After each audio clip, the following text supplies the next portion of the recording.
एक minute sir, एक minute उठाएंगे। हमारे जिला सदस्य जेपी कुशवाहा जी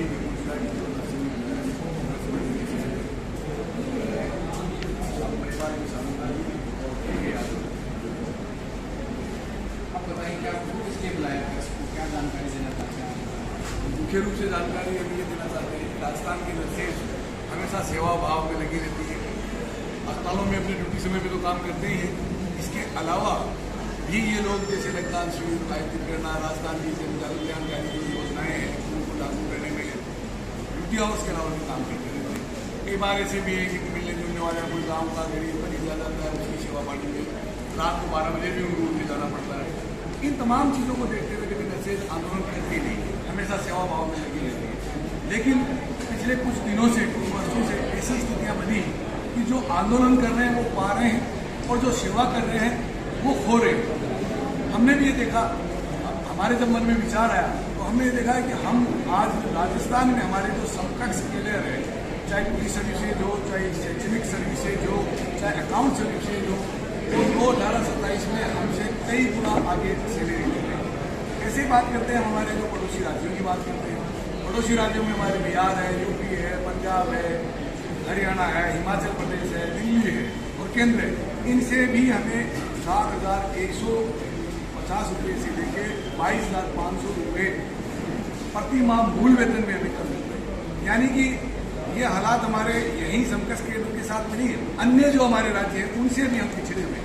इसी प्रकार बात करते हैं पदोन्नति की, हमारी ANM बहन हो, चाहे हमारे LHV बहन हो, हमारे नर्सिंग ट्यूटर हो, चाहे नर्सिंग ऑफिसर हो, 35 से 40 साल की सेवा में एकमात्र प्रमोशन से रिटायर हो जाते हैं। जबकि राजस्थान सरकार ने नियम बनाए रखे हैं कि किसी भी केडर के कर्मचारी को कम से कम 3 प्रमोशन तो मिले। यानी कि हम पदोन्नति में भी पिछड़ रहे हैं, वेतन में भी पिछड़ रहे हैं। हमने इन सब बातों को देखा तो हमें लगा कि हमें भी अब आंदोलन करना चाहिए। ये हमारी मजबूरी है, हमारे लोगों के लिए, हमारे परिवार के लिए, हमारे बच्चों के लिए, हमारे नई पीढ़ी के लिए। यही सोच के हमने पूरे राजस्थान में तमाम नर्सिंग कर्मचारियों को एक जगह, एक जाजम पे स्वयं संकल्प समिति के नीचे हमने बैठाया और तय किया कि हम एक राजस्थान सरकार के सामने जोरदार शक्ति प्रदर्शन करेंगे। क्योंकि ये एक चुनावी वक्त होता है, इस चुनाव के टाइम पे ही सरकारें सुनती है, फिर आने वाली सरकार फिर 4.5 साल तक हमारी कोई बात नहीं सुनेगी। इसी के तहत हमने अभी पूरे राजस्थान के तमाम जिलों में जिला मुख्यालयों पर धरने प्रदर्शन कर रहे हैं। हम 1 तारीख से पूरे राजस्थान में CSC, PSC, ब्लॉक, जिला चिकित्सालय और मेडिकल कॉलेज से जितने भी संलग्न चिकित्सालय हैं उन सब में 2 घंटे का हमारा गेट मीटिंग और विरोध प्रदर्शन किया जाएगा। उसमें सिर्फ ICU और जो इमरजेंसी है उसमें हमारा स्टाफ काम करेगा ताकि मरीजों को परेशानी नहीं हो, बाकी सारा स्टाफ बाहर रहेगा। इसके पश्चात हमने एक आंदोलन का एक चरण और दिया है। 1 तारीख, 2 तारीख से लेकर 10 तारीख, 9 तारीख तक क्रमवार अलग अलग ब्लॉक में 2-2 घंटे का प्रदर्शन करेंगे। फिर भी सरकार नहीं सुनेगी तो 10 तारीख को हमारे समस्त जिलों में रैली निकाली जाएगी और जिला कलेक्टर के माध्यम से उन्हें मुख्यमंत्री जी को ज्ञापन दिया जाएगा, स्वास्थ्य मंत्री को ज्ञापन दिया जाएगा। फिर भी नहीं माने तो 16 तारीख से लेकर 22 अगस्त तक लगातार 2-2 घंटे हम लोग प्रदर्शन करेंगे। फिर भी सरकार ने अगर हमारी मांग नहीं मानी तो हम लोगों ने तय कर लिया कि 23 तारीख को मार्च से लेकर राजस्थान के तमाम नर्सिंग कर्मचारी, nursing student, ANM, LHV, nursing tutor, तमाम जो केडर हमारा है वो राजधानी में पहुंचेंगे। राजधानी की सड़कों में रैली निकालेंगे, एक बड़ी सभा करेंगे और उसमें एक बहुत बड़े आंदोलन की रूपरेखा तय करेंगे और वो ये लड़ाई जो है हमारी आर पार करेंगे।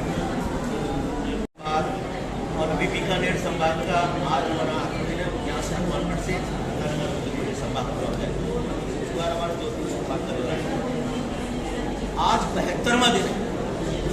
मुख्यमंत्री जी कहते हैं कि हड़ताल मत करो, सत्याग्रह करो, धरना लगाओ, क्योंकि वो खुद भी धरना लगाते हैं।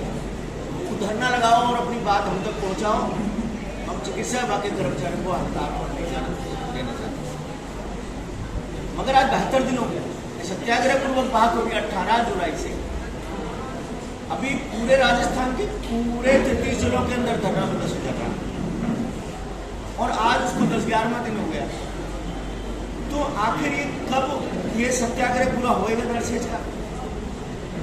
और कथनी और करने में फर्क है। एक तरफ मुख्यमंत्री जी ने कहा कि हम संविधान चुनिंदा भर्ती पूरे राजस्थान में बंद कर रही थी। और अभी हाल ही 10 दिन पहले ही सवाई मानसिंह मेडिकल कॉलेज को प्लेसमेंट एजेंसी के माध्यम से नर्सिंग अधीक्षक तक लगाने की अनुमति जारी करी। दुर्भाग्य हमारा, क्योंकि समझना पड़ेगा राजस्थान हिंदुस्तान का ऐसा राज्य है जहां पर बीएससी और एमएससी जो विशेषज्ञ शिक्षा का जो नर्सिंग जो समाज है, इसने कोरोना काल के हजारों लाखों लोगों की जिंदगी बचाई। पूरे हिंदुस्तान में सबसे कम कैजुअलिटीज राजस्थान में हुई और सर्वाधिक हमारे तमाम सारे भाई बहन उसमें शहीद हुए, तमाम उसके परिवार जन शहीद हुए। और उसकी ये स्थिति है कि क्वालिफाइड सर्विस का राजस्थान में कोई सम्मान नहीं है। सफाई कर्मचारियों को 9,500 प्लेसमेंट पर लगाते और ये क्वालिफाइड नर्सिंग जो समाज है उसका मूल मानदेय 7,900 रुपये सफाई कर्मचारियों से भी कम मानदेय। ये कोरोना वॉरियर्स का जो है ये असहनीय अपमान है। हमारे वेतन भत्तों की जो विसंगति है, सरकार ने चुनाव घोषणा पत्र में स्पष्ट कहा, चुनाव घोषणा पत्र में लिखा हुआ है वेतन विसंगति दूर करेंगे। 3.5 करोड़ रुपए राजस्थान की सरकार खर्च कर दिया, 2 कमेटी बनाई है, कमेटियां रिपोर्ट दे चुकी है, आचार संहिता रखने को है। उन रिपोर्टों का क्या हुआ? मुख्यमंत्री जी कुछ बोलने को तैयार है।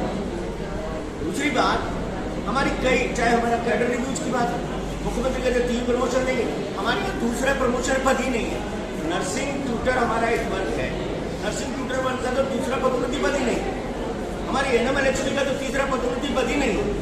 हमारे नर्सिंग ऑफिसर्स की तो प्रमोशन वाली पोस्ट ही नहीं आगे। 1% लोगों को हमारे मतलब 10% जो पद है हमारी एनएमएलएचडी के पहले प्रमोशन के 10% पद है, 30,000 का कैडर है। दूसरे प्रमोशन के लिए मात्र 344 पद है, तो वो 1% भी पद नहीं है, प्रमोशन होंगे नहीं। नर्सिंग ऑफिसर में जो हमारे यहाँ सीएम ऐसे 28,000 पद है, पहला प्रमोशन 6,139 का और दूसरा जो प्रमोशन के लिए मात्र 262 पद है और तीसरे प्रमोशन के लिए तो मात्र 6 ही पद है।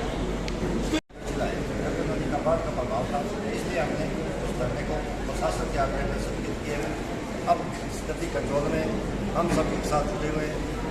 बाकी जो प्रदेश कार्यकारिणी का जो भी कार्य होगा वो हम पूर्ण लागू करेंगे और सरकार से ये निवेदन करना चाहते हैं कि हमारी बातों को जल्द से जल्द कार्रवाई करें। आने वाले चुनाव में क्या चुनाव में अगर मांगे नहीं पूरी, अगर मांगे पूरी नहीं होती तो सरकार के खिलाफ करेंगे, अपील करेंगे। हर गाँव वालों से, हमारे संपर्क हर ढाणी से, हर ब्लॉक से, हर जिले से, तो हम जितना कोशिश हमारी ये रहेगा कि सरकार अपनी मांग हमारी जल्दी पूरी कर देगी। हम सरकार के समर्थन में हैं।